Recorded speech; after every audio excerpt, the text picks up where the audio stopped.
2147 में जब मानवता ने कई ग्रहों पर उपनिवेश स्थापित कर लिए थे, तब धरती को पीछे छोड़कर नए घरों की खोज में निकल पड़े।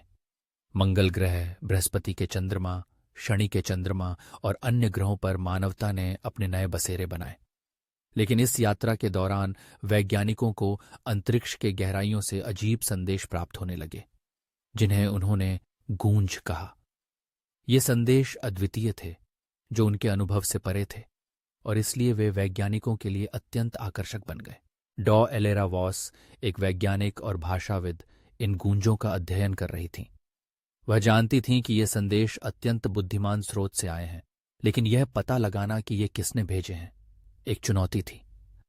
गूंज केवल संदेश नहीं थे, बल्कि वे कहीं जाने के लिए नक्शे भी थे। वैज्ञानिकों को एक विशेष अंतरिक्ष यान की आवश्यकता थी, जिसे उन्होंने एस्ट्रेया नाम दिया। इसका विशेष इंजन प्रकाश की गति से तेज गति में चल सकता था, और यही यान गूंजों के स्रोत तक पहुंच सकता था। एलेरा इस मिशन पर जाने के लिए उत्सुक थीं, लेकिन कप्तान इद्रीस कैन, जो एस्ट्रेया के अनुभवी कप्तान थे, इस मिशन पर जाने के लिए अनिच्छुक थे। वह इसे एक काल्पनिक खोज मानते थे, लेकिन उन्होंने यह भी समझा कि अगर गूंज एक चेतावनी है, तो लोगों को उस पर ध्यान देने की आवश्यकता है। जब उन्होंने एक दूसरे से बात की, तो धरती एक छोटे से बिंदु की तरह दिख रही थी, नीली और हरी, आकाश की काली पृष्ठभूमि में। एलेरा की आवाज ठंडी थी, लेकिन उनके हाथ कांप रहे थे। कुछ महत्वपूर्ण होने वाला था। यह यात्रा हमें बचाएगी या हमें नष्ट कर देगी, इद्रीस ने कहा, और उन्होंने सिर हिलाया। आशा है कि पूर्व वाला होगा। एस्ट्रेया के इंजन जीवित हो उठे और जहाज अंतरिक्ष में उड़ान भरने लगा। विशेष इंजन सक्रिय हो गया और यान ने समय स्थान को मोड़ते हुए प्रकाश की गति से यात्रा की। चालक दल ने अजीब अनुभव किए, क्योंकि उन्हें एक साथ खींचा और संकुचित महसूस हुआ। समय भी विकृत हो गया था और उन्हें हर कार्य में एक लंबा समय लग रहा था, जबकि दूसरे कार्य में एक झटके में समाप्त हो रहा था। जहाज का कंप्यूटर लीरा चालक दल की सहायता कर रहा था। उसने संचार बनाए रखा, जानकारी प्रदान की और कुछ मजाक भी किए, जिससे चालक दल का मनोबल बना रहा। अंततः एस्ट्रेया उस स्थान पर पहुंची जहां गूंजें सभी इशारा कर रही थीं। यह एक विशाल चमकदार खगोलीय वस्तु थी, जो अंतरिक्ष के बीच में थी। उसके सतह पर तरल धातु जैसी आकृतियां थीं और वह एक नरम सुनहरे प्रकाश में चमक रही थी। यह सुंदर है, एलेरा ने फुसफुसाते हुए कहा, क्योंकि वे उस वस्तु को विस्मय में देख रहे थे। इद्रीस भी इस दृश्य से मोहित हो गए थे, जो आमतौर पर शांत रहते थे। लीरा, इस गेंद का स्कैन करो, उन्होंने कहा, और लीरा ने जवाब दिया, स्कैनिंग। कुछ क्षण बाद उसने कहा, यह गेंद अजीब पदार्थ से बनी है, जो बहुत ऊर्जा उत्पन्न करती है। ये कुछ ऐसा है जो हमने पहले कभी नहीं देखा। यह एक टाइप थ्राई सभ्यता द्वारा बनाई गई है। चालक दल स्टन्ड था, क्योंकि वे एक टाइप आई सभ्यता भी नहीं थे, और टाइप 3 सभ्यता पूरी आकाश गंगाओं की ऊर्जा को नियंत्रित कर सकती थी। गूंजों का क्या? इद्रीस ने पूछा। वे गेंद से आ रहे हैं, लीरा ने कहा। ऐसा लगता है कि गेंद उन्हें भेज रही है, लेकिन क्यों, मुझे नहीं पता। एलेरा ने खिड़की के करीब जाकर गेंद को देखा और कहा, यह एक संदेश है, शायद एक चेतावनी या मदद के लिए एक पुकार। इसके बाद गेंद ने फिर से चमक दी और एक प्रकाश की किरण एस्ट्रेया पर पड़ी। चालक दल ने प्रभाव के लिए अपने आप को तैयार किया, लेकिन कुछ नहीं हुआ।